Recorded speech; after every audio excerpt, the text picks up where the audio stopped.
배아를 모아서 이식하는 게 좋을까요? 아니면 정상 배아 생길 때마다 바로 이식을 하는 게 좋을까요? 아니면 그리고 반차 검사, 뭐 NK 검사라든지 면역 혈전은 이식할 때마다 해야 되느냐, 아니면 몇 개월의 유효 기간이 있느냐. 네.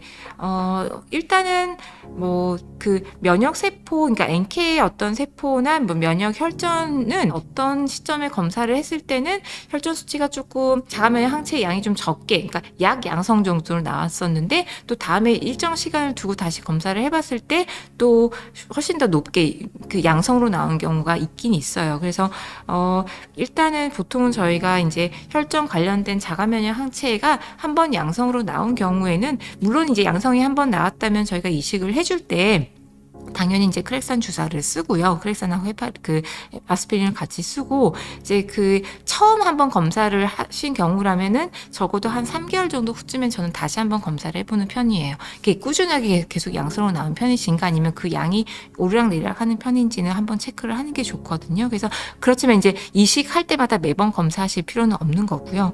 그다음에 이제 NK 세포, 면역 세포 수치는 확실히 이제 그런 수치의 어떤 변형이 좀 있는 편이긴 한데, 다른 병원에서 검사를 했을 때 수치가 굉장히 높게 나왔었다, 뭐 1, 2년 전에. 근데 다시 재검해보면 정상으로 나온 경우가 분명히 있기도 하고요. 근데 원내에서도 괜찮았지만 또 다시 한 5, 6개월 뒤에 다시 검사를 했을 때 높아져 있는 경우가 있긴 있거든요. 그래서 이게 근데 이제 과거력상 이전에 뭐 잘 안 됐던 어떤 과거력이 있으시고, 검사를 했던 수치 중에서 그래도 좀 높게 나온 적이 있으시다면 당연히 저희가 이식을 할 때 어떤 그런 관련된 수액이나 약을 당연히 다 고려를 해봐야 돼요. 딱 정해진 유효 기간이 있는 건 아니긴 하지만, 전에 나왔던 어떤 수치가 뭐 경계선이 가까웠냐, 좀 더 많이 벗어나 있는 편이었냐에 따라서 저희가 뭐 재검을 할지, 하면 이전 수치가 너무 확실하게 많이 벗어나 있는 편이었다면 당연히 그거는 그냥 약은 쓰는 거에 대해서는 고민 없이 그냥 같이 병행을 하는 게 맞을 것 같습니다.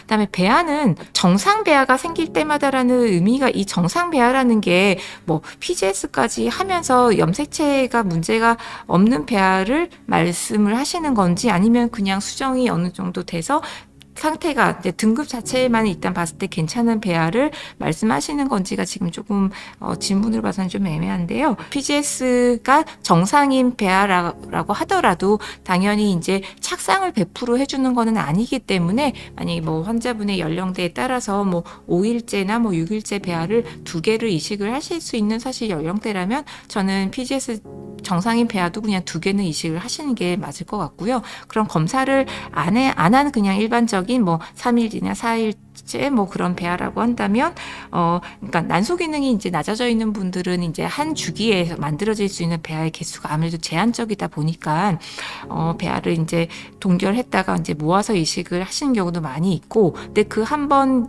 모으기가 힘들어서 이제 배아가 나오는 거를 그때그때 이식을 하시는 경우도 물론 있기도 하시죠. 이제 그것도 이제 환자분의 어떤 상태를 봐야 될 텐데, 이런 그 뒤에 말씀하셨던 어떤 반차 검사에서 문제가 발견된 경우여가지고, 어떤 면역글로빈 주사라든지 뭐 크렉산, 크녹산 같은 그런 혈전 억제 주사가 같이 병행이 돼야 되는 경우라면, 아무래도 기본적인 약을 쓸 때보다는 조금 더 어떤 이런 그 비용이라든지 저희가 처치가 더 들어가야 되는 거니까, 그래도 이식을 해줄 때 확률이 제일 높은 상태로, 확률이 제일 좋을 때 이런 약을 다 쓰면서 하시는 게 좋을 것 같아요. 그러니까 그런 개념으로 본다면, 배아 개수가 부족하다면 좀 동결해서 더 모아서 진행을 하시는 게 아무래도 더 좋을 것 같습니다.